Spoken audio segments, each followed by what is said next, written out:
Estados Unidos, y ya está allí Daniela Ballester. Este es el primer informe para esta gran cobertura que empieza en este momento. ¿Cómo estás, Daniela? Muy buenos días, Guille, muy buenos días a todos en Argentina. Es muy temprano, porque aquí en Washington tenemos 2 horas menos, pero estamos listos ya aquí en lo que es el punto cero. Lo que están viendo detrás mío es la Casa Blanca.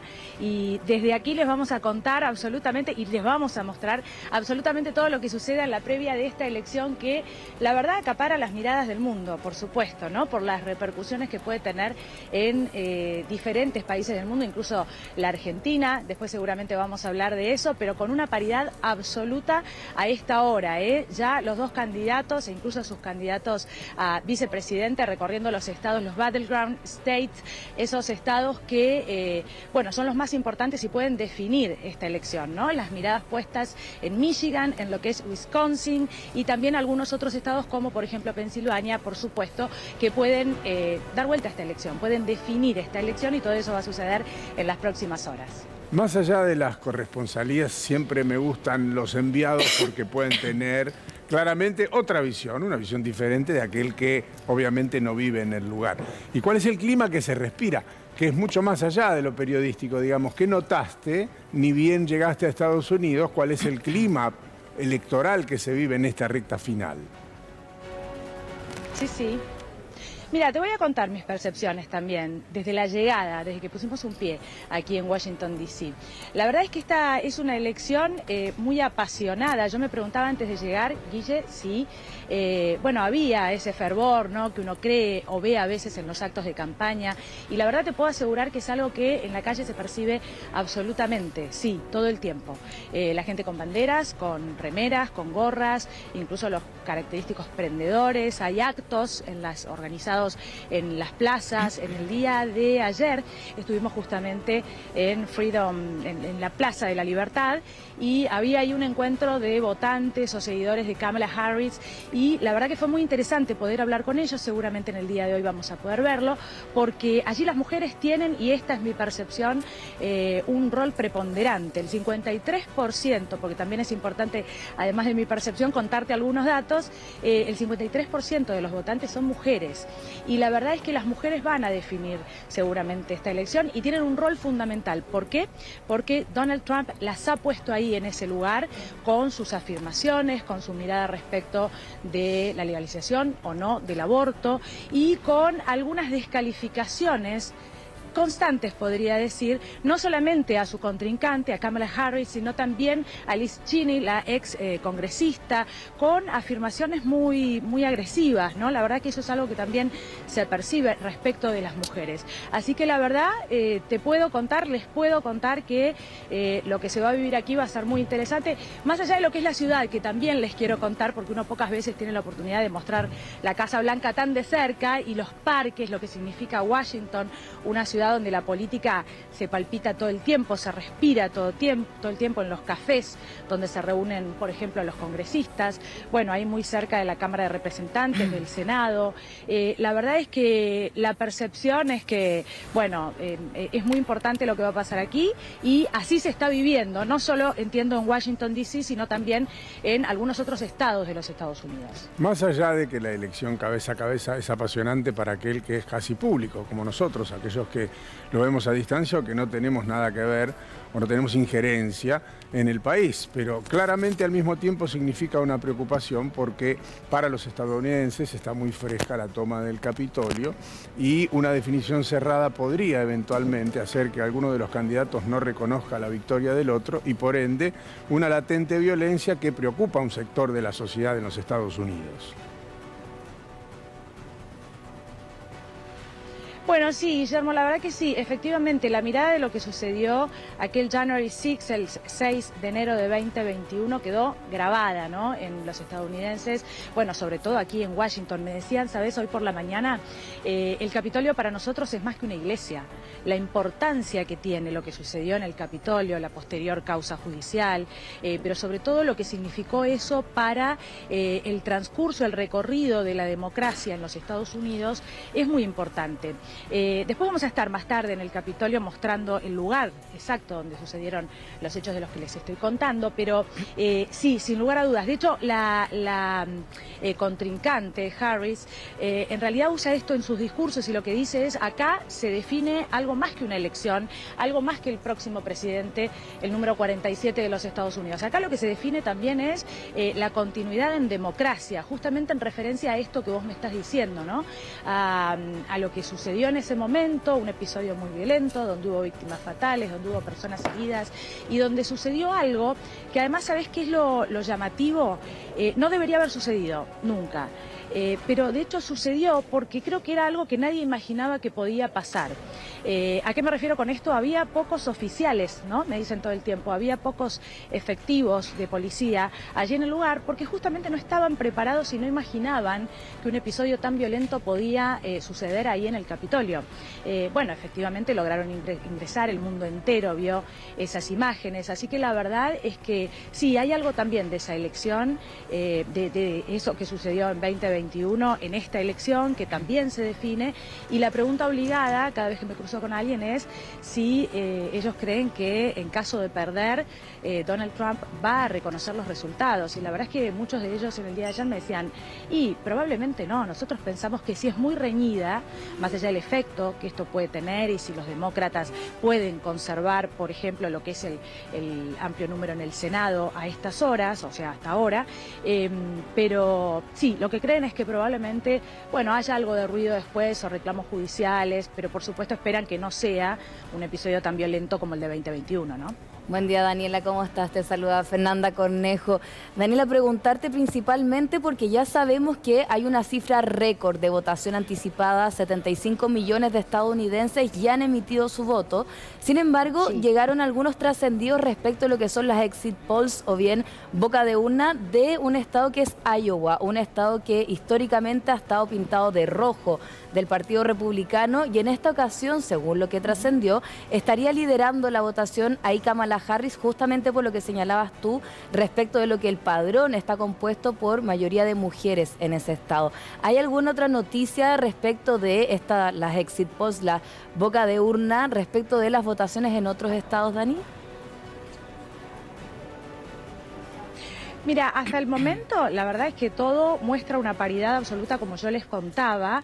Los ojos están puestos sí en, les decía, en Michigan, en Wisconsin, sobre todo en el número de Pensilvania, porque todavía esto es algo que no se puede afirmar, y los candidatos, sobre todo Fernanda, en las últimas horas han decidido tener presencia. Es impresionante, pero justamente en esos estados, hasta en 3 estados en un día, por ejemplo el caso del día de ayer, que uno se pregunta, ¿no?, ¿cómo es esto posible? Son los últimos días de campaña. Bueno, dejando toda la energía ahí justamente para poder revertir esto, lo que sucede en algunos estados donde también algunos ponen en duda estos números. ¿Por qué? A ver, porque hay dos teorías que les quiero contar a todos allá en Argentina. Una es, bueno, Kamala Harris fue una sorpresa, tiene un carisma que algunos valoran mucho, una mujer muy simpática, muy agradable, parece que nunca se cansa y tiene muchas propuestas amables. Ella incluso le invita a los migrantes a sentarlos en la mesa. Esa fue la expresión que ella utilizó frente a un Donald Trump que promete llevarlos a la cárcel y que lo que dice es, asegura con mucha liviandad que los migrantes son todos delincuentes, ¿no? Son criminales. Estas son sus afirmaciones, que tienen que ir presos. Bueno, esto probablemente ha hecho que Harris haya tenido un crecimiento muy importante en las últimas semanas, pero que eso se paró, se estabilizó, porque el factor sorpresa, por supuesto, bueno, tiene una duración, el cansancio en la campaña, probablemente la gente se ha acostumbrado a ella y a sus propuestas. Ahora, la segunda de las teorías, y tiene que ver con esto que vos me decías, es que probablemente las encuestas no estén, este último triunfo de Trump, este leve ascenso de Trump hasta el día de hoy, porque esto es lo que muestran los números a nivel global, a nivel nacional, perdón, bueno, que probablemente esto no esté reflejando lo que sucede en realidad, lo que sucede en la calle.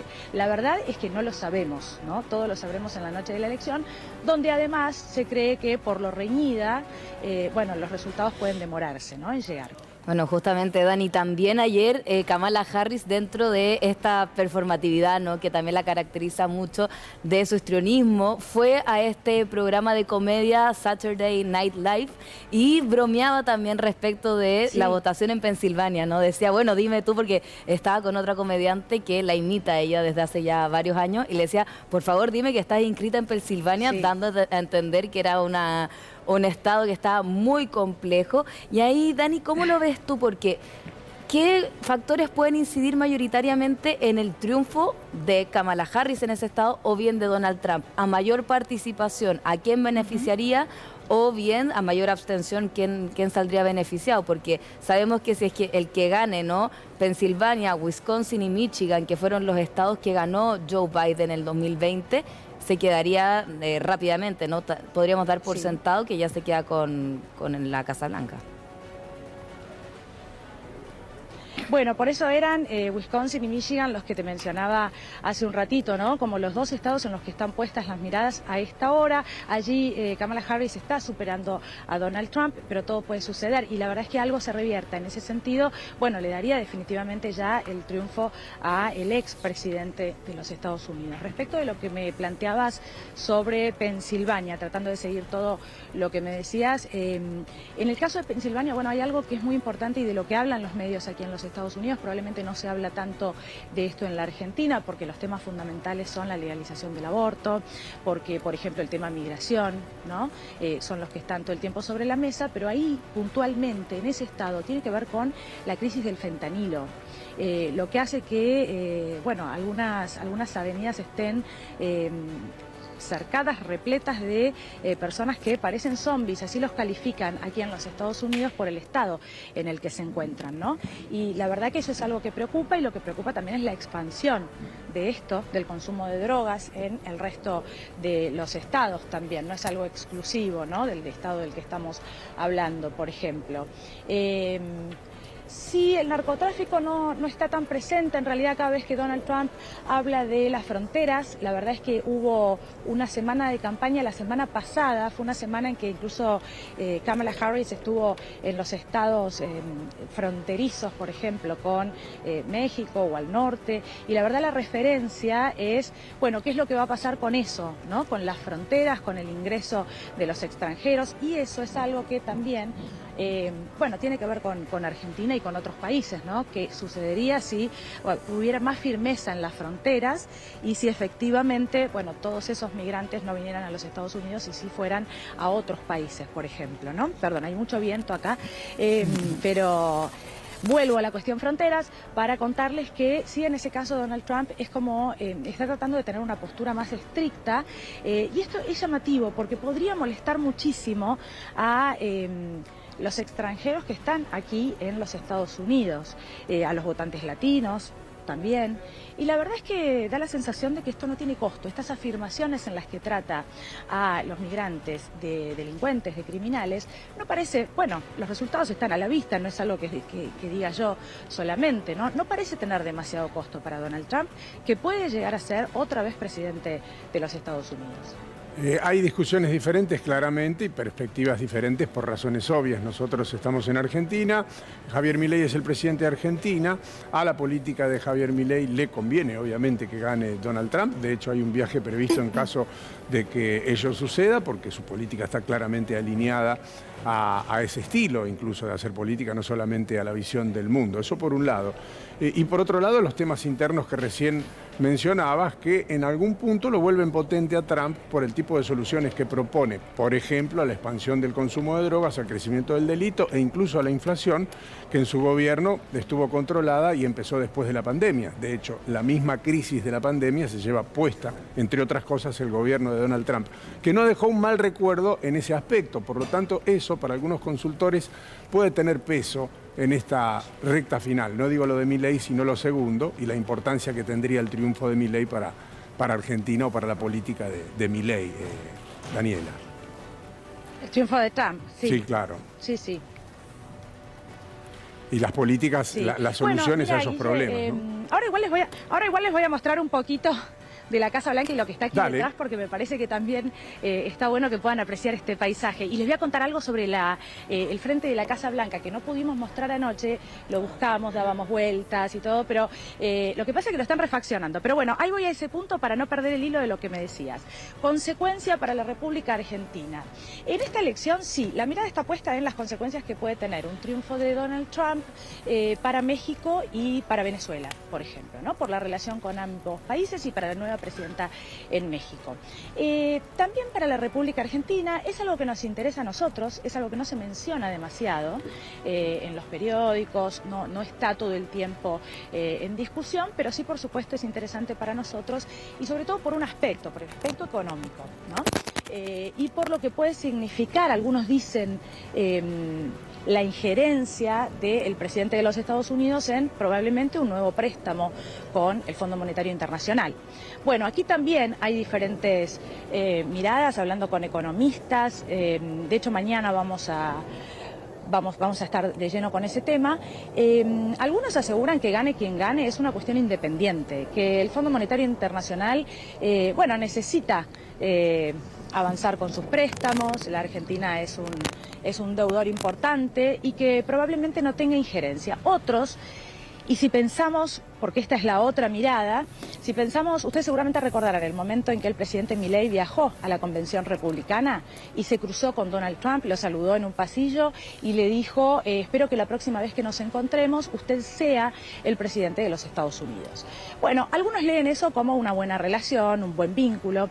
Lo cierto es que sí hay que diferenciarlo de la relación que ha tenido con el expresidente Mauricio Macri, a quien finalmente el fondo le dio un préstamo, incluso con importantes irregularidades, según la propia Auditoría General de la Nación, pero probablemente por injerencia o tuvo que ver con Mauricio Macri de amistad, a la que el propio Donald Trump definía como un tipo maravilloso, ¿no? O un gran tipo.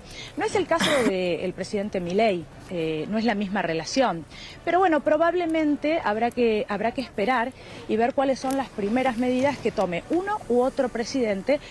Yo creo que en el caso de ganar Donald Trump, bueno, sí, probablemente haya una mejor relación. La verdad que es difícil asegurar eso, ¿no? Que con Kamala Harris a futuro. La verdad es que es muy difícil. Pero bueno, ahí me parece que está radicada y también en el nacionalismo importante que ya conocemos de Donald Trump y lo que tiene que ver con aranceles a las importaciones, ¿no? Y medidas que pueda tomar, que en lo económico puede afectar directamente, sí, a la República Argentina. Les muestro un poquito. Dale, Esto quería, sé que estuvieron haciendo un paneo, mi compañero Pablo Elicio, que la verdad está recorriendo. No nos podemos mover mucho, pero sí quería mostrarles esta imagen de la Casa Blanca aquí detrás, porque claro, está toda bordeada por bosques. En realidad por arbustos, ¿no? Árboles muy grandes, y es difícil llegar a tener esta imagen, ver esta imagen. Nosotros ayer por la noche vinimos y claro, casi en la oscuridad absoluta. Washington es una ciudad que tiene grandes parques, ¿no? A ver, el paralelismo con la extensión de los bosques de Palermo es un poco extraña, pero me refiero a las dimensiones, ¿no? Que tiene.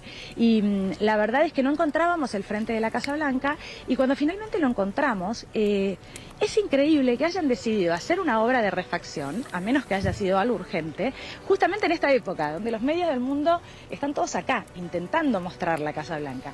Entonces, del otro lado les cuento, lo que van a ver son andamios, tierra removida, bolsas de cemento, bueno, algo totalmente diferente a lo que nosotros esperábamos encontrar cuando llegamos acá a Washington. En la mañana de hoy, ya con un poquito más de luz, vinimos aquí y nos encontramos con esta imagen, pudimos llegar hasta acá, que es la imagen más cercana de la Casa Blanca que se puede tener, o que van a poder tener. De hecho, hay un vallado, hay varios vallados que nos pidieron que no traspasemos, que volviéramos hacia este lugar, porque nosotros estábamos intentando mostrar un poquito más. Aquí hay un corredor por donde, bueno, ahora sí hay un poquito más de gente caminando, pero está todo muy, muy custodiado, y la verdad es que todavía no se ve bueno, lo que va a ser esta zona el día de la elección, el martes próximo, pero sí, en la previa, les digo, hay un vallado, están las vallas allí preparadas, no sé si las van a poder ver, pero vallas por todos lados. Ah, ahí las ven, esas son las pilas de las vallas apiladas que seguramente van a rodear esta zona